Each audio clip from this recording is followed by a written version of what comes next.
하나님 말씀은 누가복음 24장 13절부터 35절까지입니다.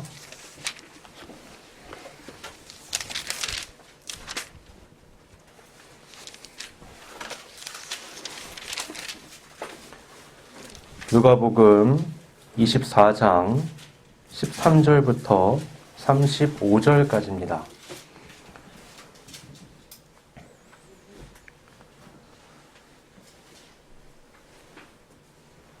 봉독하겠습니다. 그날에 그들 중 둘이 예루살렘에서 25리 되는 엠마오로 하는 마을로 가면서 이 모든 된 일을 서로 이야기하더라. 그들이 서로 이야기하며 문의할 때에 예수께서 가까이 이르러 그들과 동행하시나 그들의 눈이 가리어져서 그인 줄 알아보지 못하거늘 예수께서 이르시되 너희가 길 가면서 서로 주고받고 하는 이야기가 무엇이냐 하시니 두 사람이 슬픈 빛을 띠고 머물러 서더라. 그 한 사람인 글로바라 하는 자가 대답하여 이르되 당신이 예루살렘에 체류하면서도 요즘 거기서 된 일을 혼자만 알지 못하느냐? 이르시되 무슨 일이냐? 이르되 나사렛 예수의 일이니 그는 하나님과 모든 백성 앞에서 말과 일에 능하신 선지자이거늘 우리 대제사장들과 관리들이 사형 판결에 넘겨주어 십자가에 못 박았느니라. 우리는 이 사람이 이스라엘의 속량할 자라고 바랐노라. 이뿐 아니라 이 일이 일어난 지가 사흘째요. 또한 우리 중에 어떤 여자들이 우리로 놀라게 하였으니 이는 그들이 새벽에 무덤에 갔다가 그의 시체는 보지 못하고 와서 그가 살아나셨다 하는 천사들의 나타남을 보았다 함이라. 또 우리와 함께한 자 중에 두어 사람이 무덤에 가 과연 여자들이 말한 바와 같음을 보았으나 예수는 보지 못하였느니라 하거늘 이르시되 미련하고 선지자들이 말한 모든 것을 마음에 더디 믿는 자들이여 그리스도가 이런 고난을 받고 자기의 영광에 들어가야 할 것이 아니냐 하시고 이에 모세와 모든 선지자의 글로 시작하여 모든 성경에 쓴 바 자기에 관한 것을 자세히 설명하시니라. 그들이 가는 마을에 가까이 가매 예수는 더 가려 하는 것 같이 하시니 그들이 강권하여 이르되 우리와 함께 유하사이다. 때가 저물어가고 날이 이미 기울었나이다 하니 이에 그들과 함께 유하로 들어가시니라. 그들과 함께 음식 잡수실 때에 떡을 가지사 축사하시고 떼어 그들에게 주시니 그들의 눈이 밝아져 그인 줄 알아보더니 예수는 그들에게 보이지 아니하시는지라. 그들이 서로 말하되 길에서 우리에게 말씀하시고 우리에게 성경을 풀어주실 때에 우리 속에서 마음이 뜨겁지 아니하더냐 하고 곧 그때로 일어나 예루살렘에 돌아가 보니 11 제자 및 그들과 함께한 자들이 모여있어 말하기를 주께서 과연 살아나시고 시몬에게 보이셨다 하는지라. 두 사람도 길에서 된 일과 예수께서 떡을 떼심으로 자기들에게 알려지신 것을 말하더라. 아멘.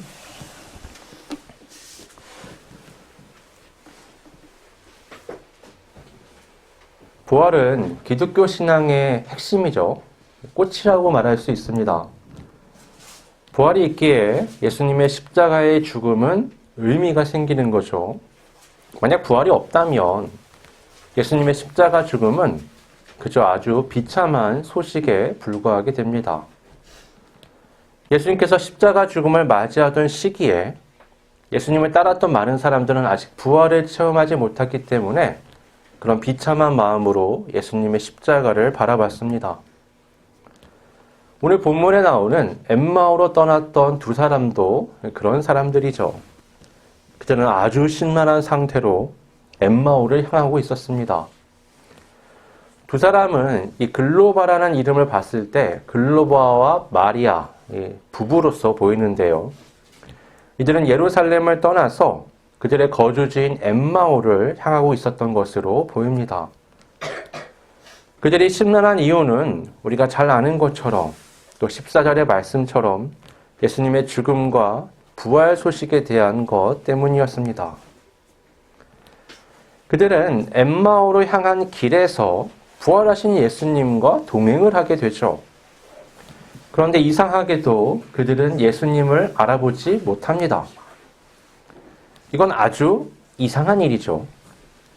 십자가의 죽음 때까지, 그러니까 며칠 전까지 예수님을 가까이에서 보던 제자들이 예수님이 지금 나와 함께 걸어가면서 이야기를 나누는데 알아보지 못하는 겁니다. 그러다가 이제 또 몇 시간 후에 저녁 식사 자리에서 예수님이 축사를 하시고 떡을 떼어 주실 때는 갑자기 또 예수님을 알아볼 수 있게 되죠. 왜 엠마오를 향하던 두 사람은 예수님을 알아보지 못했다가 또 다시 예수님을 알아볼 수 있었던 걸까요? 이에 대한 우선적인 대답은 부활하신 주님의 모습이 무언가 부활하시기 이전, 그러니까 죽으시기 전과는 전혀 다른 어떤 물리적 형태로 그들 앞에 있었다라는 겁니다. 예수님의 부활은 단순하게 죽었던 사람이 살아나는 것과는 다릅니다.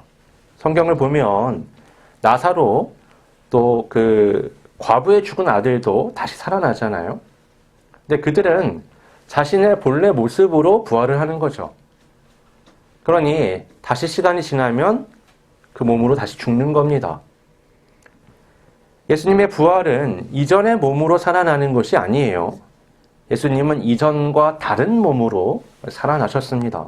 이건 그러니까 일종의 새로운 창조 역사다라고 말해도 과언이 아닌 거예요. 하나님의 지난 세계가 죄로 물들어서 파괴가 되잖아요. 하나님이 부활을 통해서 새로운 창조의 역사를 시작하셨다라는 게 예수님을 통해서 나타나는 겁니다. 그러니까 예수님은 우리의 죽은 몸이 부활할 것을 상징하시는 분일 뿐만 아니라 온 세계가 하나님 앞에서 새로운 피조물로서 열리게 될 것을 상징하는 분이다라고 말할 수 있는 거죠. 이 부활의 몸은 그래서 9세대에 속하는 인류가 이제까지 누구도 경험하지 못하고 알 수 없는 거였습니다. 30절, 31절을 보면 떡을 가지사 축사하시고 떼어 그들에게 주시니 그들의 눈이 밝아져 그인 줄 알아보더니 라고 말씀합니다. 여기서 이제 본다는 의미는 육신의 눈과는 상관이 없는 거죠. 그들은 이미 그 전에 걸어가면서 예수님을 보았고 예수님의 음성을 들었고 함께 했습니다. 그럼에도 예수님을 알아볼 수가 없었죠. 그 이유에 대해서는 16절에 이렇게 말하죠. 그들의 눈이 가리워져서 그인 줄 알아보지 못하거늘. 그들은 예수님을 보면서도 그들의 내면에 있는 눈이 가리워져서 예수님을 깨닫지 못했습니다. 그러나 예수님께서 축사하신 후 떡을 주신 것을 받자 눈이 밝아졌고 예수님을 알아보게 되었죠. 이건 창세기의 선악과 사건을 떠올리게 합니다. 창세기 3장 6절 7절은 이렇게 말씀합니다. 여자가 그 열매를 따먹고 자기와 함께 있는 남편에게도 주매 그도 먹은지라. 이에 그들의 눈이 밝아져 자기들이 벗은 줄을 알고 무화과 나무 잎을 엮고 치마로 삼았더라. 선악과를 먹기 전까지는 아담과 하와는 자신들이 벗었다는 걸 인지하지 못했습니다. 그래서 부끄럽다는 생각, 감정을 갖지 않았던 거죠. 근데 선악과를 먹은 다음에는 자신들이 벗었다는 것을 알았고 그것이 부끄러웠습니다. 그래서 옷을 만들어서 가리잖아요. 이 선악과 사건은 인류가 세상을 새롭게 바라보는 어떤 계기였다라고 말할 수 있습니다. 선악과는 옳고 그름을 분별할 수 있게 하는 능력이잖아요. 그런데 동시에 이걸 먹었던 건 하나님에 대한 불순종이었기 때문에 하나님 앞에 죄를 짓는 거였습니다. 사건은 하나예요. 선악과를 먹는 건데 이것이 동시에 두 가지 사건, 곧 선악을 구분할 수 있는 능력을 갖게 됨과 동시에 하나님과의 관계를 단절시키게 된 거죠. 그 결과 사람은 하나님이 아닌 나의 기준으로 옳고 그름을 분별하게 됩니다. 선악과를 먹기 전까지는요, 사람은 옳고 그름에 대한 생각이 없었어요. 그런 생각을 할 필요 자체가 없었기 때문이죠. 그들은 하나님과 함께 있고 하나님의 말씀에 순종하는 삶을 살았습니다. 하나님이 선하시다고 여기는 삶을 아주 자연스럽게 살았던 거죠. 그러나 이제 사람은 하나님이 없고 그 상황에서 옳고 그름은 또 따져야 하는 그런 상황에 놓인 겁니다. 하나님이 없는 선이라는 건 불가능하잖아요. 그러니까 하나님이 없는 사람이 선택하는 늘 옳다고 여기는 그 많은 것들은 필연적으로 악을 향해 치달을 수밖에 없는 겁니다. 엠마오로 향하던 두 사람도요, 눈이 밝아지는 경험을 하게 돼요. 근데 그건 선악과를 먹었던 아담과 하와와는 다른 경험이었습니다. 이번에는 선악과가 아니라 주님이 주시는 떡을 받았을 때 그 일이 생겨요. 그리고 이번에는 내가 벗었다라는 걸 깨닫는 게 아니라 눈앞에 있는 이가 예수 그리스도, 자신들의 주님이라는 것을 깨닫게 됩니다. 선악과를 먹기 전에 직전의 아담과 하와의 감정은 타오르는 불 같은 거였어요. 엄청난 충동을 느꼈습니다. 우리가 간절히 원하는, 탐하는 것을 앞에 두고 그걸 갖지 못할 때 경험하는, 갈등할 때 경험하는 바로 그 감정이죠. 도박에 중독된 사람들이 그런 감정을 잘 느낍니다. 이번에는 원하는 패가 들어와서 뭔가 대박이 터질 것만 같은 그런 기대를 안고 이제 도전을 하는 거죠. 그래서 그렇게 많은 실패에도 불구하고 그 감정이 다시 그를 도박의 자리에 앉히게 되는 겁니다. 그럴 수밖에 없는 엄청나게 강한 그 욕망에 사로잡히는 거죠. 선악과를 앞에 두고요. 야, 이거 먹으면 너 하나님처럼 되는 거야. 라는 말을 들은 아담과 하와의 마음이 얼마나 뜨거웠을지 우리가 상상해 볼 수 있는 거죠. 엠마오로 향하던 두 사람은 다른 의미로 마음이 뜨거워졌습니다. 그들은 예수님께서 설명해 주시는 성경의 모든 메시지들을 새롭게 풀어주시는 걸 들어보면서 굉장히 가슴이 뜨거워진 거예요. 32절에 이렇게 말하죠. 길에서 우리에게 말씀하시고 우리에게 성경을 풀어주실 때에 우리 속에서 마음이 뜨겁지 아니하더냐. 이거 모든 그리스도인들이 복음을 들었을 때 느끼는 그 뜨거운 감정인데요. 그걸 이들도 느꼈던 겁니다. 세상이 전혀 다르게 비춰지고 나의 삶의 문제들이 서로 전혀 다른 시각으로 보아지면서 하나님이 인도하시는 놀라운 희망으로 새롭게 되는 그 경험을 이들이 한 거죠. 생각해 보세요. 불과 몇 시간 전까지 이 글로바 부부는 매우 심란한 상태였습니다. 예수님의 죽음도 예수님의 부활도 온통 혼란스럽고 고통스러웠던 거죠. 부활을 못 믿었기 때문에 이 부활 소식이 심란한 거예요. 부활을 안 믿으니까 어때요? 야, 시신이 없어졌다는 얘기인데? 이렇게 되는 거죠. 이게 뭔 상황이야? 라고 생각하게 되는 겁니다. 그들의 그 심란한 마음은 그들이 예수님께 하는 말을 통해서 확인이 가능하죠. 글로바는 그들이 예수님을 말과 일에 능하신 선지자라고 고백을 합니다. 그리고 또 예수님을 단순히 한 선지자가 아니라 그 이상으로 생각하고 있었다라고 고백을 하죠. 그들은 예수님께서 이스라엘을 구원하실 분이다라고 믿었습니다. 그런데 대제사장들과 관리들에 의해서 예수님은 사형을 당하셨죠. 그것도 십자가형을 말입니다. 나무에 달려 죽는다는 것은 하나님 앞에 저주를 받았다는 겁니다. 이게 증명되는 거예요. 아무리 위대한 일을 하고요, 대단한 인물로 알려져 있어도 그가 나무에 달려 죽었다. 그건 그가 그냥 저주받으니 죄인이라는 것을 누구나 보는 앞에서 명확하게 해주는 것과 같았습니다.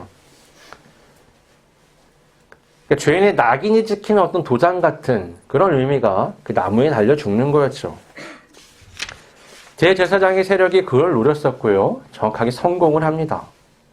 그래서 이 죽음은 예수님을 따르던 모든 사람들에게 충격을 줬습니다.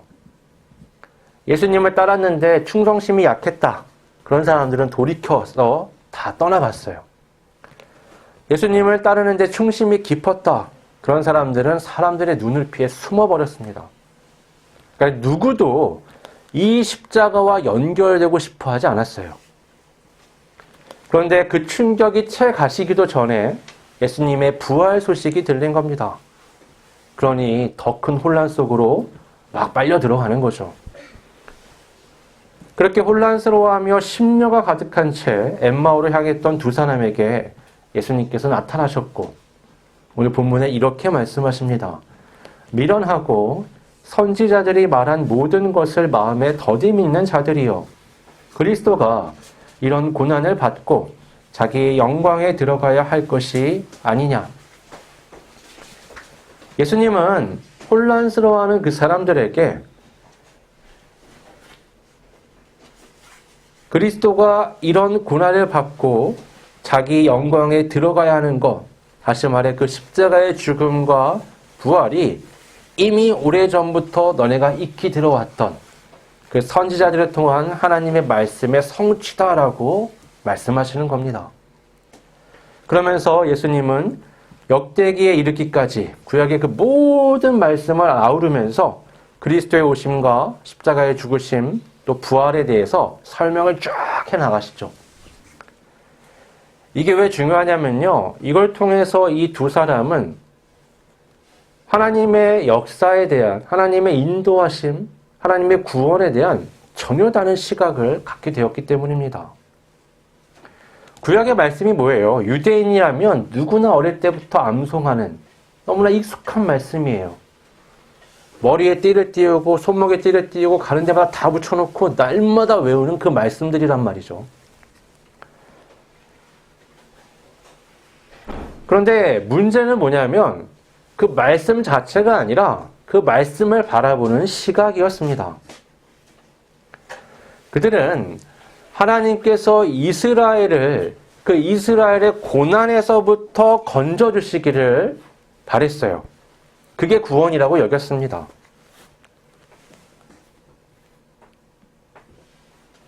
그러나 예수님께서 풀어주시는 말씀은 반대입니다. 거꾸로예요.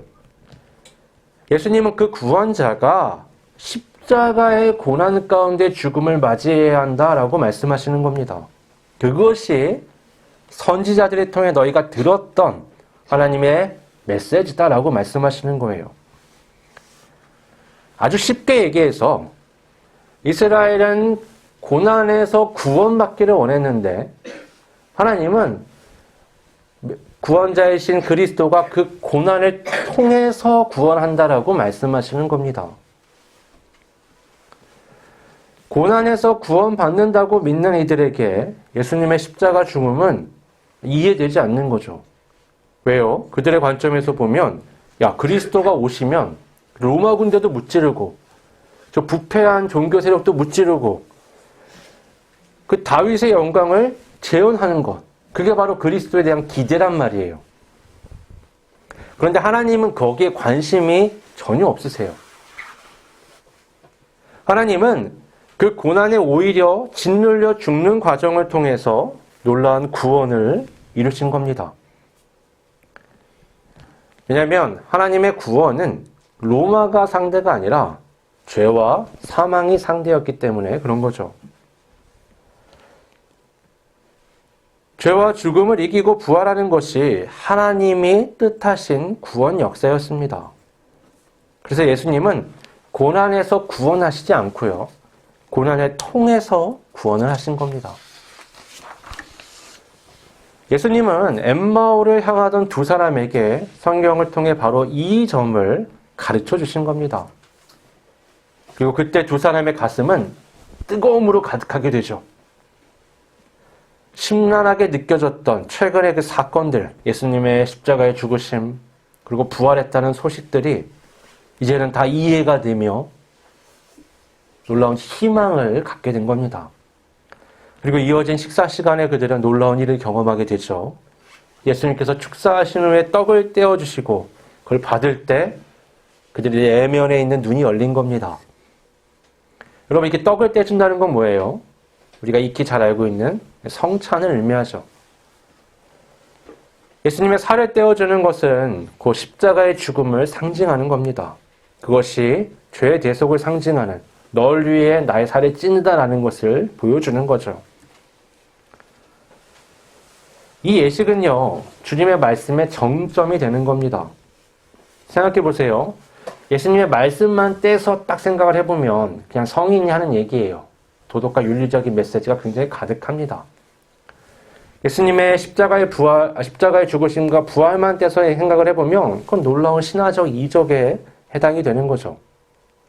이 두 개가 각각 있으면요, 그냥 각각 따로 노는 거예요. 두 개가 강하게 결합이 될 때 그것이 우리 삶의 역사가 되는 겁니다. 이 성찬이 그래서 의미가 있는 거예요.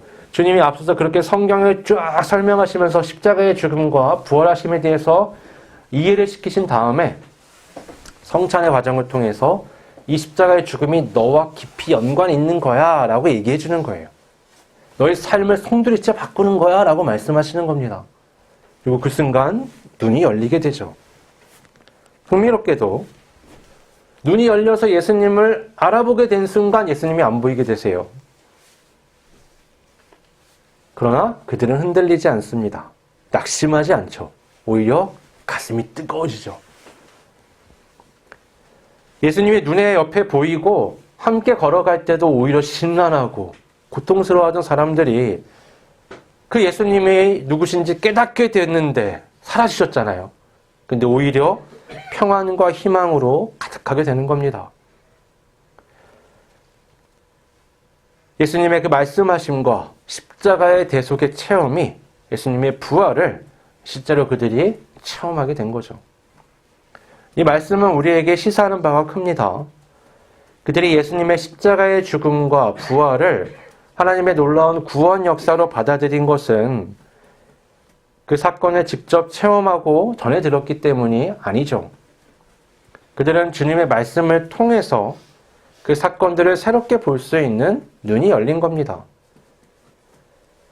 그 눈으로 바라볼 때 그들은 인류 구원의 역사를 알아보고 마음이 뜨거웠습니다. 고난에서 구원받는 것을 꿈꾸던 이들이 고난을 통한 구원의 역사를 발견하고 전율한 거죠. 우리 그리스도인들은요, 이 관점을 가져야 합니다. 만약 우리가 인생의 고난에서 구원받는 걸 목표로 하나님을 믿는다면, 신앙생활을 한다면 우리가 경험하게 될 것은요, 필연적으로 실패로 인한 좌절감 뿐입니다. 왜냐하면 세상은 그런 식으로 흘러가지 않기 때문이에요. 그건 하나님이 기대하시는 것도 아니고요. 그건 하나님의 목적과는 상관이 없는 겁니다. 물론 하나님은 우리를 사랑하세요. 그래서 우리의 삶의 문제를 다 아시고요. 가장 적절한 길로 인도를 하십니다. 문제는 하나님이 가장 적절하게 인도하시는 그 길이 내가 기대하는, 내가 힘들어하는 그 고난에서 구원받는 것과는 거리가 굉장히 멀 수 있다는 겁니다. 하나님은 때로 우리가 전혀 기대하지 않는 광야로, 홍해 앞으로, 여리고성과 싸우게 십자가의 앞으로 우리를 인도하시는 거예요. 그러니까 우리가 보기엔 어때요? 고난에서 구원받는 게 아니라 고난이 더해지는 것처럼 느껴질 수도 있는 겁니다. 예수님이 우리와 같은 바람을 가지고 하나님을 바라봤다면 결코 십자가를 향하지 못하셨을 겁니다. 그런 시각을 가진 사람은 절대로 하나님의 역사를 통해 가슴이 뜨거워지는 그런 경험을 할 수 없어요. 예수님은 우리에게 누구든지 자신을 따르려거든 자기 십자가를 지라고 말씀하셨습니다. 십자가를 진다는 건 뭐예요? 내 삶의 문제가 나를 둘러싼 다른 것들이 있다라고 보는 게 아니라요. 가장 문제가 뭐라고요? 나라는 거를 인정하는 겁니다. 그러니까 딴 거를 못 박는 게 아니라 내가 십자가를 지고요. 골고다를 올라가서 내가 나를 십자가에 못 박는 겁니다. 그거 고난이죠. 이거 고통입니다. 그러나 그 고난을 통과할 때 우리는 하나님의 놀라운 구원을 경험하게 됩니다. 아니, 우리 기독교는 믿음으로 구원받는 거 아닙니까? 왜 그런 고난의 과정이 꼭 필요하죠? 라고 말할 수 있죠. 바로 그 고난의 과정을 기꺼이 감내하는 것, 아니 오히려 나아가서 그것을 통한 구원에 적극적으로 임하는 그 태도가 그 믿음을 나타내는 행위이기 때문에 그렇습니다. 그리고 믿음은요, 얼마든지 말할 수 있죠. 그러나 믿음은 말이 아닌 행동으로 증명되어야 합니다. 누구도 사람의 말만으로 그 사람을 신뢰하진 않습니다. 그걸 진짜라고 여기는 사람은 아무도 없어요. 하나님도 다르지 않으십니다. 그래, 네가 나를 믿고 예수 그리스도를 믿어. 그 삶을 살아라라고 말씀하시는 거예요. 오늘 나는 고난에서 구원받기를 바라면서 하나님을 간절히 찾고 있습니까? 아니면 고난을 통해서 구원에 이르는 십자가의 길을 걸어가고 있습니까? 십자가의 고난의 과정이 없으면 부활의 과정도 없는 겁니다. 바울은 로마서 6장 21절 23절에 이렇게 말씀합니다. 너희가 그때에 무슨 열매를 얻었느냐? 이제는 너희가 그 일을 부끄러워하나니 이는 그 마지막이 사망임이라. 그러나 이제는 너희가 죄로부터 해방되고 하나님께 종이 되어 거룩함에 이르는 열매를 맺었으니 그 마지막은 영생이라. 죄의 삭은 사망이요 하나님의 은사는 그리스도 예수 우리 주 안에 있는 영생이니라. 우리가 죄의 욕망을 넘어서 십자가의 고난으로 스스로를 죽일 수 있는 이유는 딱 하나죠.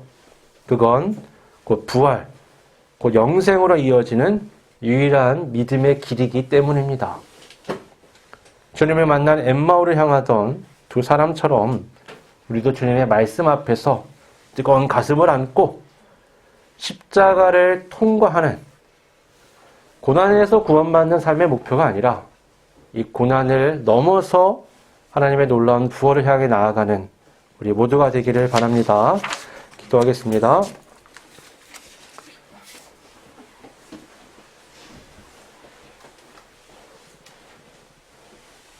사랑과 은혜가 풍성하신 아버지 하나님, 고난을 통한 하나님의 놀라운 구원을 이해하지 못할 때 주님의 십자가의 죽음과 부활하심은 도저히 이해할 수 없고 납득할 수 없고 받아들일 수 없는 어려움이었습니다. 여전히 나의 고난에서 벗어나는 것만을 기대하며 하나님을 바라볼 때 여전히 우리 앞에 있는 그 십자가의 길과 부활을 향한 여정은 너무 어렵고 나아가기 힘든 것으로 보입니다. 그러나 주님의 말씀하심을 통하여 새로운 시각을 갖고 눈이 열려 하나님의 그 놀라운 역사를 보고 전율했던, 가슴이 뜨거워졌던 엠마오를 향한 두 사람처럼 우리에게도 그 말씀을 통해 우리의 눈이 열려 하나님의 놀라운 구원 역사의 참 의미를 회복하고 그 가치를 알고 우리도 고난을 통한 놀라운 구원의 역사에 동참하기를 기대합니다. 아버지 하나님, 우리의 마음과 생각을 바꿔주시고 우리가 어린아이와 같은 고난에서 벗어나기만을 바라는 믿음이 아니라 주님의 뒤를 따라 십자가의 도를 향해 나의 십자가를 지고 나아가는 과정을 통과하여 우리의 믿음이 살아있는 믿음으로 하나님 앞에 드러나며 결국 이 끝에 영생의 열매로 이어지는 참된 믿음의 삶을 살아갈 수 있도록 이끌어 주옵소서. 거룩하신 예수님의 이름으로 기도드립니다. 아멘.